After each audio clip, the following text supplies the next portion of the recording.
So Hebrews chapter 7, verse 1. For this Melchizedek, king of Salem, priest of the Most High God, met Abraham returning from the slaughter of the kings and blessed him. And to him Abraham apportioned a tenth part of everything. He is first by translation of his name, King of Righteousness, and then he is also King of Salem, that is, King of Peace. He is without father or mother or genealogy, having neither beginning of days nor end of life, but resembling the Son of God, he continues a priest forever. See how great this man was, to whom Abraham the patriarch gave a tenth of the spoils. And those descendants of Levi who received the priestly office have a command in the law to take tithes from the people, that is, from their brothers, though these are also descended from Abraham. But this man, who does not have his descent from them, received tithes from Abraham and blessed him who had the promises. It is beyond dispute that the inferior is blessed by the superior. In the one case, tithes are received by mortal men, but in the other case, by one of whom it is testified that he lives. One might even say that Levi himself, who receives the tithes, paid tithes through Abraham, for he was still in the loins of his ancestor when Melchizedek met him. Do take up your Bibles again and turn back to Hebrews chapter 7. We're spending most of our time there this evening. We'll be dotting to one other passage, but I'll let you know about that in a moment.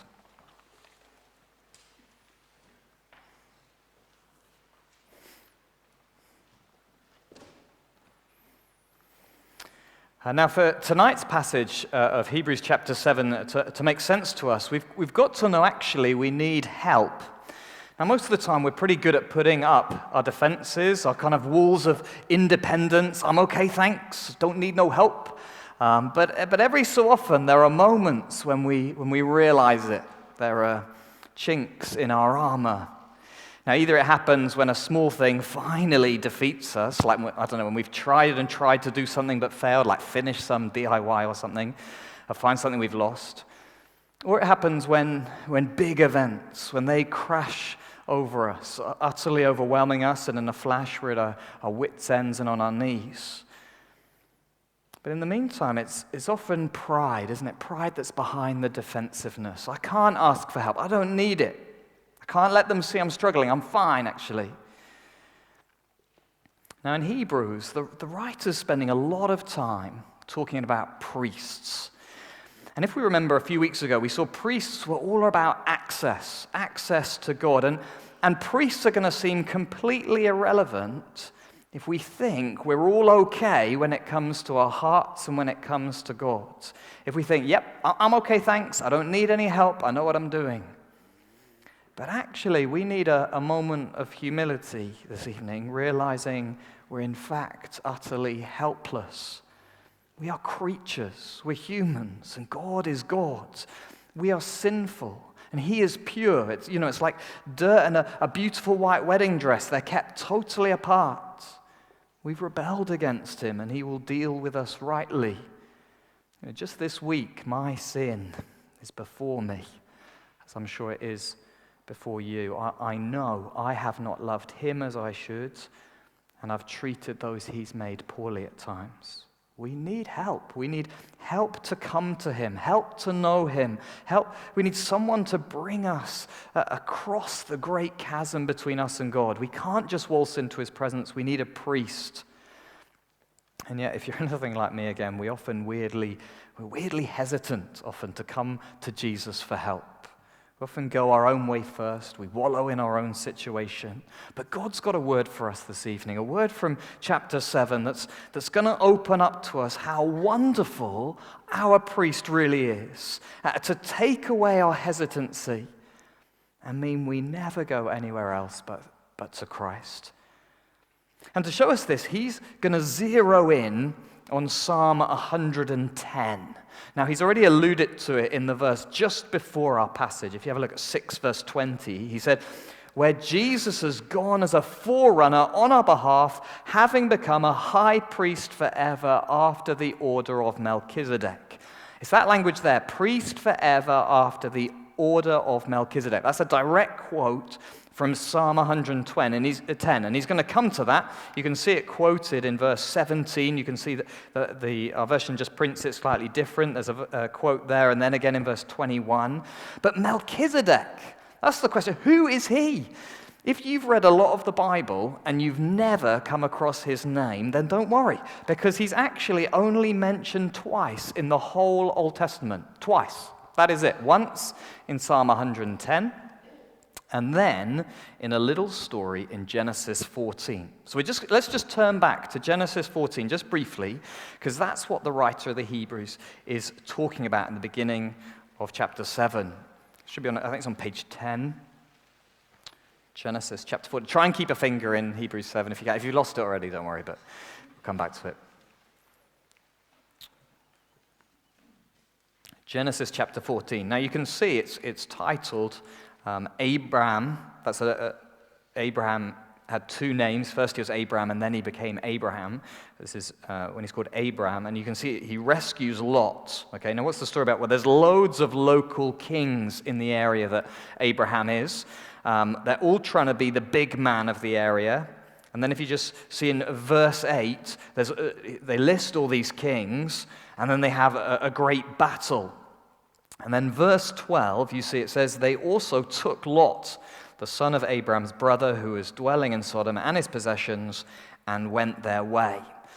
Now Lot, because he's the son of Abraham's brother, he gets involved, he pursues all the enemies, he defeats them, and he takes back everything that has been taken. It's a resounding victory.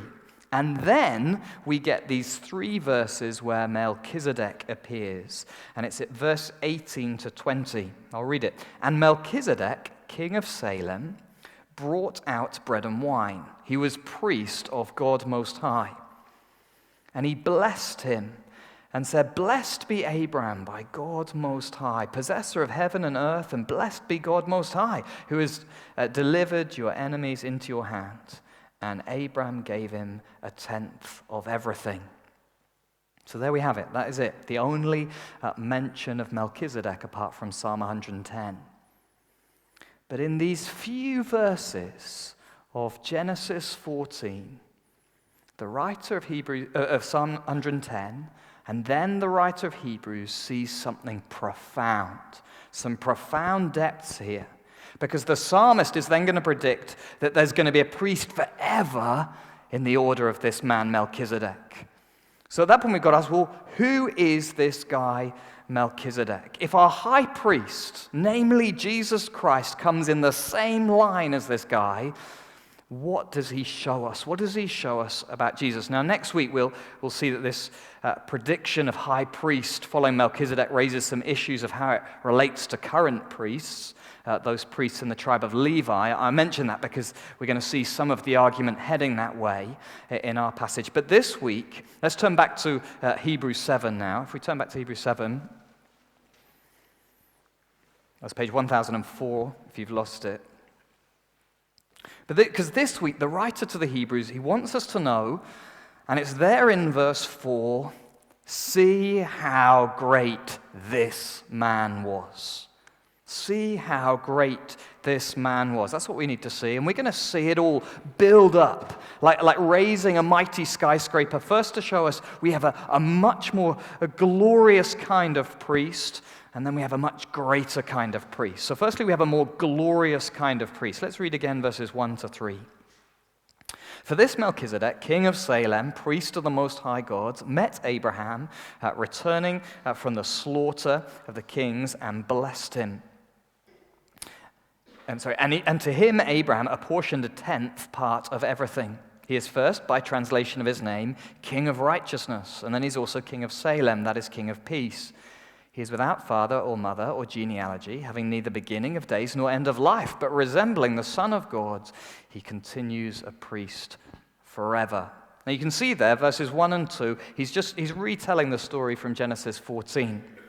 But then he starts to open up who this Melchizedek is in verses 2 and 3. Now, to help us understand what's going on, we've got to just notice a little phrase near the end of verse 3. But resembling the Son of God. Now, this isn't just a comment on likeness. Now, it is that, but it's a much bigger little phrase. To say he's resembling the Son of God, it's to say he was made like the Son of God, okay? The order isn't Melchizedek first, and then Jesus comes second and is only following in Melchizedek's footsteps, okay? No, instead, the Son comes first, the eternal Son in heaven. Then Melchizedek is made to be like him, and then the Son comes in flesh, finally filling in what Melchizedek was pointing to. The Son is the original, and Melchizedek is a copy. Okay, think of it a little bit like a bespoke house. Okay, most of us, we buy a house there. It's already there, and we kind of fit our lives into the way the building is. But imagine a bespoke house. Okay? The person who it's made for dictates what the house is going to be like. You know, the house is made around the person, what he likes or dislikes. It has certain windows because of his, love for the view, or a cinema room because he loves film. You know, the house made around the person, not the other way around. And then once it's built, the person comes to live in it. So Melchizedek, he's one of the many examples in the Old Testament. We're going to see it with other things like the priests and with the temple as well, where the heavenly, the Son, he comes first, and then Melchizedek, kind of like the bespoke house, is built around him, and then the Son comes, Jesus comes to fill it out in time, and we see what it looks like. It's kind of A, B, C. It's important. God's word doesn't just randomly kind of fall out and kind of fit together. God was putting all the pieces together right from the start, knowing the beginning from the end. Knowing this opens up wonders as we read the Old Testament. We're kind of being taught how to read the Old Testament because the Son came before, so the Old Testament points wonderfully to him. As we see Melchizedek, we are being given glimpses into what Jesus the Son is like, both before him and after him. Okay, we're going to see that. And Melchizedek was a glorious kind of priest. Okay, firstly, we see he's a kingly priest. Verse 1 says, he's king of Salem, priest of the Most High God. Now, this was a different way of doing things. Priests in Israel were not kings. But here we see the two combined. He's a glorious ruler, and he's the representative of God's people to God. And his rule, it's in such stark contrast to the other kings around. Verse 2, he's king of righteousness. That's what Melchizedek literally means from the Hebrew. Melch is king, and Zedek is righteousness. And then he's also king of peace. Salem, it's like the term we often use, shalom, it means peace. The kings around, what were they like? They were kings of war and injustice. They were kings who stole people's possessions and allowed murder and rape. Not Melchizedek. He was a rule of righteousness, a rule of peace, a much more glorious rule. But not only that, there's an eternal quality to this man. Now here the writer is not only looking at what is said in Genesis 14, but also what isn't. Now if you've read any of Genesis, you'll know it's a book about beginnings. It's got genealogies and families the whole time. It's what it's all about. This person's related to that person and they're from that family, but not Melchizedek. You may have noticed that. As the writer says, verse 3, he's without father or mother or genealogy, having neither beginning of days nor end of life, but resembling the Son of God, he continues a priest forever. He just appears on the pages of Genesis and disappears from them. Now, it's important to note, the writer is not saying Melchizedek himself as a person was somehow eternal, everlasting. He's not saying Melchizedek is actually divine, because that makes no sense of the following argument that someone had to come in the order of Melchizedek. If he was already eternal, there's no need for someone else to come. Instead, he's saying the way he's presented in Genesis, in a book of genealogies and families, presented without mother or father, he's presented in a way that reflects something about this priesthood.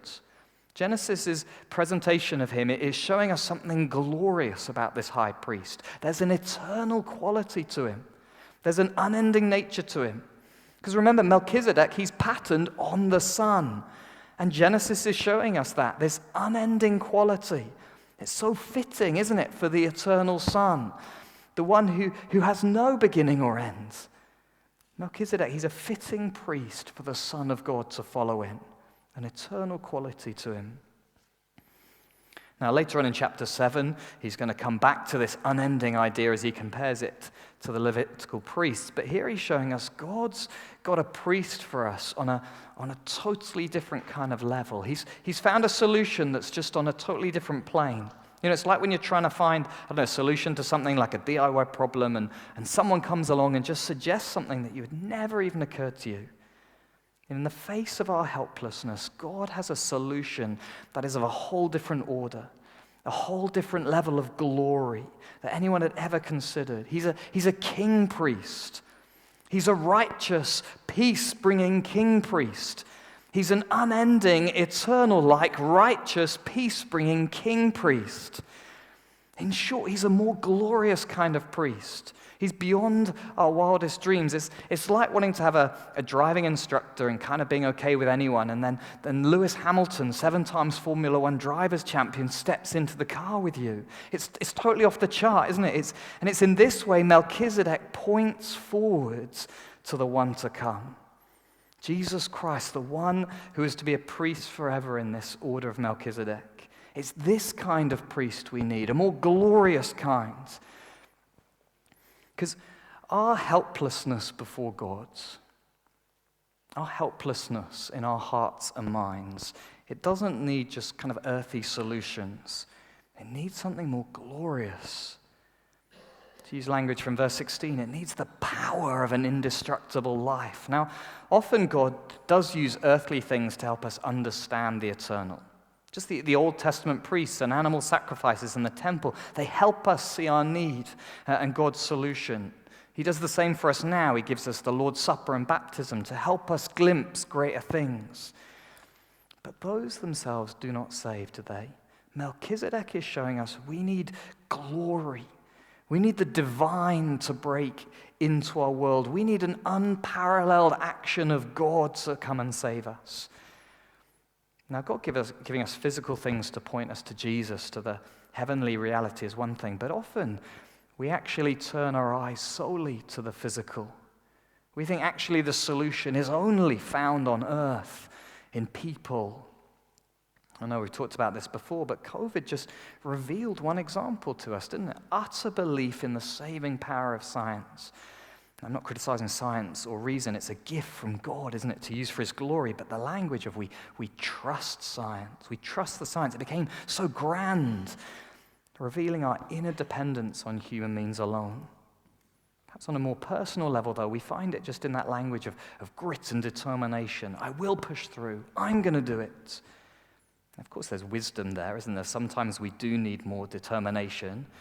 It can be a good quality, but it can filter into our deeper spiritual world as we see what's wrong with our lives, our sin, our inconsistency, our hurt and pain. We turn inwards, not outwards. And then we find our solution being positive thinking or manifesting, the belief, I can turn it around, just try harder. We turn to small gods or invented gods and statues and flags, but we've got to be honest, these things are just too small. They're too limited. Because human beings, we're far more sinful than this kind of solution recognizes. We need something more powerful, and we're actually far more complex, more inherently glorious than these kind of human solutions recognizes. You know, can positive thinking really solve the complexities and the wonders of what it means to be a person in the image of God? Can it really deal with my shame, my guilt, my pride, my frustration, my worry and hope? Can it really deal with my double-mindedness? And most fundamentally of all, can it really bring peace? Peace with God himself? Of course not. Our helplessness is far greater than we give it credit. You know, if you've dabbled in lots of different types of help. I don't know what it may be, like New Age, pop psychology, Hinduism, even just ignore it, soldier on. And I hope you just start to see their poverty, Because instead, God has brought to us a more glorious kind of priest, one of eternal power, of righteousness and peace. And some of us here have been Christians over many years, and perhaps for you, you can testify to the greater glory of Jesus. That actually over your life, more and more, you've experienced both your need and your wonder of what it's been like to have Jesus your priest. I don't know how the height of his glory has meant he has reached even deeper into your helplessness. He's dealt with fractures of your soul that no one has ever known about. Like the most distinguished doctor, he's dealt with the most complex aspects of your inner disease like no other. Perhaps, I don't know, freeing you from crippling guilt, or perhaps being your rock in grieving a loved one, perhaps helping you overcome temptation day after day after day. You've known there's nowhere else to go. So you've stuck with Jesus each day because he's of a whole different order, a more glorious one. But not only is he more glorious, we also have a much greater kind of priest. Let's go back to Melchizedek, this pointer to Jesus. Now, in verse 4, the writer here begins a comparison with Abraham, to show, verse 4, how great this man, that is Melchizedek, was. And he shows it in two ways. Firstly, it's the fact that Abraham gives Melchizedek a tenth of the spoils. Now, giving a tenth to priests wasn't uncommon. In fact, we see it later in Israel's life, verse 5, and those descendants of Levi who receive the priestly office have a commandment in the law to take tithes from the people, that is from their brothers, though these are also descended from Abraham. But notice the difference. For the Israelites, they had to be commanded to do it, and that's because there was an equality. They were brothers. It wouldn't have happened otherwise. But here, Abraham gives willingly to the one who isn't related to him. Why? Because Melchizedek's the greater one. This is extraordinary. Just notice what the writer emphasizes in verse 4. See how great this man was, to whom Abraham, the patriarch, gave a tenth of the spoils. The patriarch, that's the father of God's people. He's the one who received the promises. He's the one Jews trace their lineage to. God even describes himself as the God of Abraham and Isaac and Jacob. Just think how he sat in the Jewish imagination, honored, respected. You know, often in the disputes we see between Jesus and the Jews, Abraham's a key touchstone because of his prestige and importance. And yet this Abraham, gave Melchizedek the tenth. The lesser honored the greater. Now, I'm no Scot, as you can probably tell from my accent, but I do know there are some differences perhaps when it comes to who we think the greats are in Scottish history. And we see it in Aberdeen, I think, just on Union Terrace. Have you seen it? It's where they're rebuilding the park along the railway line right in the centre of town. Now, at one end sits royalty. Edward VII, sitting on Union Street. Now, for some, those loyal to the throne, he's a man who ruled over the great British Empire, a man of power. And at the other end is an enormous statue of another man of greatness, William Wallace, the great rebel who fought against the English at the turn of the 13th century. Now, to different people, perhaps, two men of greatness, two men who might sit in the Scottish imagination with glory and honor. Men to be dignified, men to be respected. And yet imagine them giving a tenth of their spoils to someone greater. You know, imagine William Wallace handing over a tenth of his spoils as he beat the English to another king. Imagine Edward VII handing over a tenth of his empire's wealth to a greater emperor. Who would deserve such honor?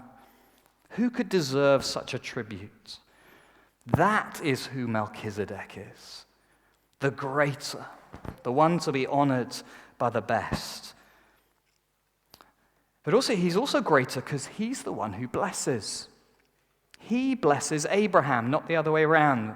See that in verse 6? But this man, who does not have his descent from them, received tithes from Abraham and blessed him who had the promises. It is beyond dispute that the inferior is blessed by the superior. This is like a patron-client relationship, like someone in power helping out someone lower down the pecking order. Melchizedek, the greater one, greater even than Abraham, blesses him. Abraham here, not just the patriarch, but also the one who had the promises. Another title of honor, Abraham, the one who is chosen by God. And yet even he knows he comes to the greater. He knows the order it needs to be. He comes in humility, perhaps on his knees, I don't know, to receive from Melchizedek. Again, just in these few verses in Genesis, the writer is showing us a profound moment in the whole history of God's people. The one in whom all of God's people rested as descendant and heirs, Abraham, he bowed to another. He paid tribute to another. He was blessed by another. Melchizedek might only get 3 verses, but he's no sideshow. God's people need a greater higher priest. As we see next week, a greater higher priest than the Levites. That's why he says that in verse 9, a strange verse, but he says, one might even say that Levi himself, who receives tithe, paid tithes through Abraham. In other words, even though the event was before Levi existed, Abraham's descendant, he's still lesser than Melchizedek, and we'll come to that. But here we're just beginning to open up this greatness. Our helplessness, it not only needs a more glorious priest, but a greater priest. And Christ, Jesus Christ, the one who is in the order of Melchizedek, is that priest. He is the one who's worthy of tribute. He's the one whom our great kings and our heroes owe the 10th of their spoils to. Our great high priest is truly great. God has given us the best, so we mustn't settle for less. In our spiritual walk, it's not like applying for loads of jobs and kind of seeing what you get. Okay, you don't write to all the different kinds of gods and see which one kind of gets back to you, and even if your favorite doesn't, you just need a god, so you kind of take it. You know, you settle for something less, but at least it pays the bills. But no, we don't settle for less. God has given us the greatest, the one deserving of all honor and tribute. Jesus isn't the sideshow of history. He's not a has-been. He's not a could have made it. And with all that's going on in our world, being a Christian can feel like we're a bit left behind at times, can't it? Like we're stuck with an older, out-of-date version, like a computer with an operating system that can't cope with modern apps. I remember a comment on Twitter about a Christian saying, "Don't they know it's the 21st century?" Implying we've moved on, we've got something better now.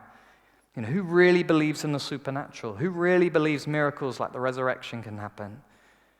But contemporary doesn't necessarily mean better. God hasn't given us an out-of-date model. Jesus isn't some kind of second-rate savior to be superseded. He's the greater kind of priest. Don't feel like you have to move on, that you have to have a more modern take on everything. Because God has provided the best way of dealing with our helplessness. So we don't need to settle for less. There's a security here. Everything in our lives and world seems to be shifting and changing. Technology, ideology, nations, family. But the greatness of Christ means we have a rock beneath us. We're secure with Him. And He's not only greater because He's worthy of our tribute, He's also greater because He's the one who blesses. He's the one who gives to those in need. Jesus Christ really is the high priest of the Most High God. So not only don't settle for less, but also don't settle for fakes. You know, don't settle for those who promise much and give little. I think perhaps most of all it's shown in our empty adverts, isn't it? They promise joy and rest or achievement and success, and while all along they're working on something better to sell you in a couple of months' time. You know, as you switch on the TV, perhaps even tonight, don't let it rob you of your joy by persuading you that you're lacking. You have Jesus. Or perhaps it's in the spiritual world. I don't know, you've tried mediums or New Age spirituality. They're offering insight into the dead, offering insight into the spiritual world, and yet they can never bring us to God Himself. Don't settle for fakes. There is one high priest who blesses, Jesus Christ. You can't find someone closer to God than Him. God hasn't given us a mediocre kind of spirituality. He's not like someone who gives you a birthday present but didn't know quite what to get you. I hope you like it. No, he's given us a much greater kind of priest, the one like no other. No one is higher, no one is better, no one is closer to God. In our helplessness, in our need to be restored to God, our need to find wholeness inside, our need for a future hope, God has provided a way of blessing. He's made a way for us to know him, to be with him, to find rest in him, a way to find help in our helplessness, a restoration to our broken, rebellious soul, and complete peace with him, full peace, everlasting peace. How do we know? Because we have a much more glorious kind of priest and a much greater kind of priest. No other one is ever needed. What a Savior we have. Amen.